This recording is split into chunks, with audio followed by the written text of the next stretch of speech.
Hello students, today I am going to discuss with you investment options. Having the international exposure means if you want to invest at the international level, what type of various options you have. Specifically in this presentation, I am discussing with you the exchange traded funds. The exchange traded funds, these are a type of fund which owns the underlying assets. So exchange traded fund means here you create a fund by including so many assets in that fund, which includes stocks, bonds, foreign currency, oil futures, etc. So you include all these assets and you create a fund, and then the ownership of that fund is divided into shares. As an investor, if you want to invest in the exchange traded funds, then you will give cash to you will invest that cash in the fund and you will get shares out of that fund. The shareholders, that is investor, they do not have direct control, they do not have direct claim to the investment in the fund, because they have to act with the help of an intermediary. So they indirectly own these assets through the investment vehicle, or we can say intermediary, which can be any company, corporation, investment trust, or banks. So you can invest in the exchange traded funds only through an intermediary, and you can own these funds in the form of shares. So exchange traded fund is a basket of securities. As I have discussed, it includes so many securities. So they create a basket of securities that which are traded on the exchange, just like shares are traded on the stock exchange. So ETF share prices, their share prices, they fluctuate all the day as they are bought and sold for throughout the day. So their share prices tend to fluctuate, like in case of shares, and these are different from the mutual funds. Some of the investors are of the view that ETFs and mutual funds are same. As in mutual funds, we also create a fund by including so many assets, but the main difference is that the ETFs are traded throughout the day, but mutual funds, they are traded once a day. ETFs, they contain all type of investment. Their advantage is that you are investing in a fund which contains so many assets like stocks, commodities, bonds, etc. And they may include international commodities or assets or shares also. Next is ETFs offer the low expense ratio and fewer brokerage commission than buying the stocks individually. If you want to invest in a share, you have to pay commission to the broker, you have to bear the expenses, so many expenses. But if you are investing in the fund, that is exchange traded fund, you have to pay a same brokerage, same, you have to bear a same expenses. So it is better to invest in the ETFs, because here you are getting so many assets in the form of a fund. This is the chart that shows how the ETFs are being traded in the exchange. Here the ETF is the exchange traded fund, which is created by including securities, and these securities are the physical basket of securities, means so many assets, they are included in that basket, and that securities are given to the fund. That fund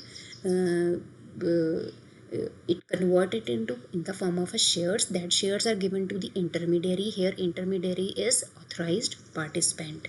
So if as an investor you want to invest in the ETFs, this is the investor, it can be any stock exchange, you will give cash to the authorized participant, that is intermediary, and that authorized participant will give you shares. So you are getting the ownership of the exchange shares of the exchange traded funds with the help of authorized participant. So they hold the shares. So ETFs, they get how do we know the prices of the ETF shares? Here they reflect their prices in the form of a net asset value, that is NAV. Like in case of mutual funds, their share prices are reflected in the form of NAV. Here in the same way, ETFs, their NAV represent the market value of the shares. So through NAV we get to know what is the market value of those ETF assets. So investor can invest in the ETFs with the help of authorized participant. So firstly, they convert the securities into the shares. It is such dealing is in the primary market, and when the such shares are provided to the investors, it is in the secondary market. Next is how ETFs are created and redeemed. Created means how ETFs are created, and redemption means how these are sold. The supply of ETF shares are regulated through a mechanism known as a creation and redemption. So it is regulated through two process. Firstly, they are created and then they are redeemed. And this process involves a large specialized investors. It is only with the help of intermediary, which are known as authorized participant, as we have discussed in the previous figure. So APs, who are the APs? Who are the authorized participants? They are the large financial institutions having a high degree of buying power, like banks, investment companies. Those are having huge funds. They have high buying power. They can invest more funds. So you are getting ETFs with the help of that financial institutions, which are known as APs. So only APs, they can create and redeem the units of ETFs. Investors can't create or redeem. So when the creation takes place, the APs, how creation takes place, the authorized participant, they assemble, they make a portfolio of different assets and they convert that basket into the fund, and in return of that they get ETF shares. So for the redemption, ETFs, they return those shares to the fund and they receive that basket back from that fund, and each day the fund underlying the holdings are disclosed to the public in the form of net asset value. Their net asset value is reflected on daily basis to the public. That shows how the ETFs are performing. So there are various benefits of investing in the exchange traded funds. First is you get access to so many stocks across various industries. So in a way you are investing in different industries with the help of ETFs. Their expense ratio, as I have discussed, is very low and you have to pay fewer brokerage commission.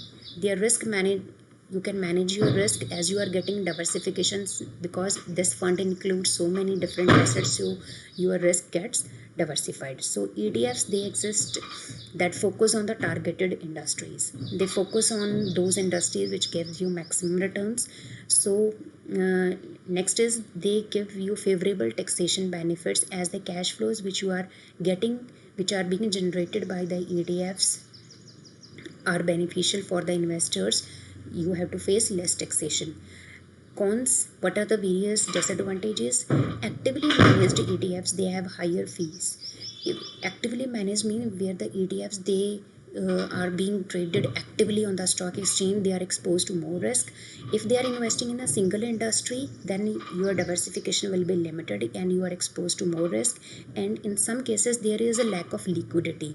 There is no demand of ETFs in the market, so you can't get your funds out of that, your cash out of that fund.